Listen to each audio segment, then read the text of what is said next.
The estimate activity resource process should be performed in parallel with the estimate cost process. Estimate cost process. In highlighting yellow, the estimate activity resource process should be performed in parallel with estimate cost process.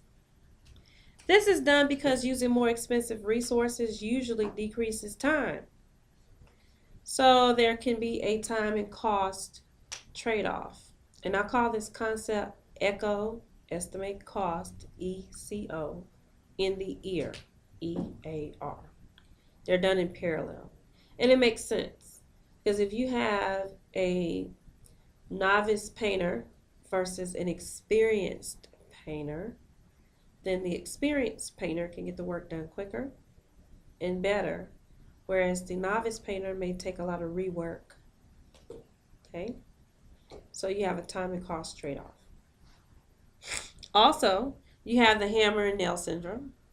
Remember, when houses used to be built, they used to have a hammer and bang, bang, bang, bang, bang. Somebody's holding up the wall. Now they have these guns, and you can do that in seconds, what used to take hours. Okay, so it definitely saves time. And you heard about the building that went up in China for 5 days. It's like a 200 and some story building. They built it in 5 or 7 days or something. Wow. Yeah, I would be scared to walk in it. However, it's now it's a nice time cost trade-off. So sometimes the expensive resources saves you on time. Okay. In your project, you have the option of either using a drilling machine or manually using a chisel to do your work. This is an example of alternatives analysis. There's more than one way to skin a cat, and then there's other things you can use to do the work. So you analyze your different alternatives. From public records, you can determine that laying a brick takes approximately 10 minutes for an average mason. This is an example of published estimating data. Published estimating data. Or most people call it empirical data. That's the regular term for it. PMI term is published estimating data. Okay. We find out how much time each activity takes and roll it up to the entire project level. This method of estimating duration is referred to as bottom-up estimating. Bottom-up estimating. You want to highlight that yellow. We find out how much time each activity takes and roll it up to the entire project level. This method of estimating duration is referred to as bottom-up estimating. Highlighting green, this can be performed using WBS and activity list and when the scope is well defined. So you take the specific task that it takes to build this room, and when you aggregate all of those tasks, it tells you how much this room costs, and that's a bottom-up estimate. Bottom-up estimation involves using the specific task as well as the WBS. So the only way to have a WBS is when you have a well-defined scope. So that's when you take all of your activities. So when you hear and see bottom-up estimating, that's involving specific activities, of course, in line with the resources to perform the task. That is the most accurate, according to PMI, measurement or estimating tool. Bottom-up estimating. The most accurate. Okay? So you want to write that down. Bottom-up estimating is the most accurate estimating tool, according to PMI. The most accurate. Bottom up. The bottom-up estimating is the tool used in the estimate activity resource process.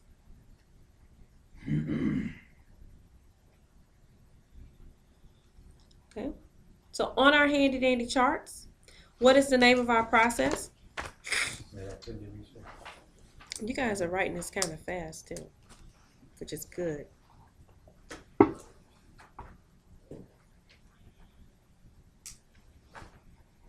Tools and techniques, actually the inputs. In order to estimate activity resources, you need the list. So what you're going to find is once this activity list is created, this entire knowledge area is all about the activities. So all of that activity list, once it's created, is going to be used in every subsequent process below it. You're going to do something with this activity list throughout the rest of the project.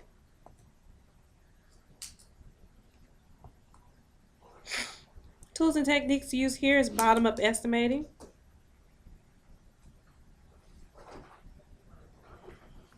And the output of this process is your resource requirements.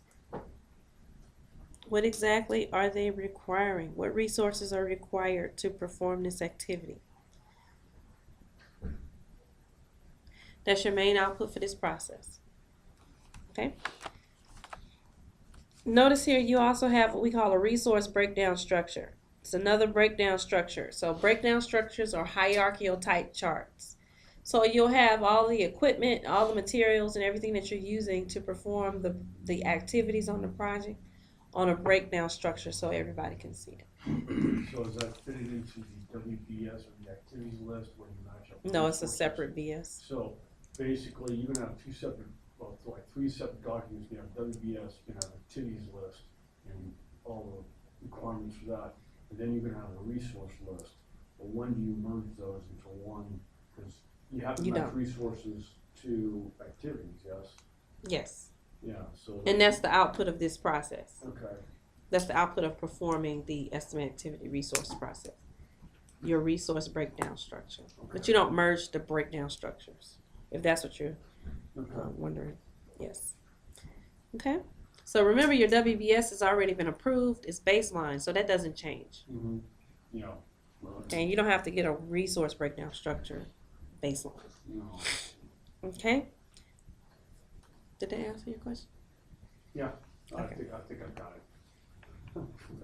Okay, let's do our estimated activity resource process questions. Number 1. Roger. The process which determines the type and quantity of resources required to perform activities.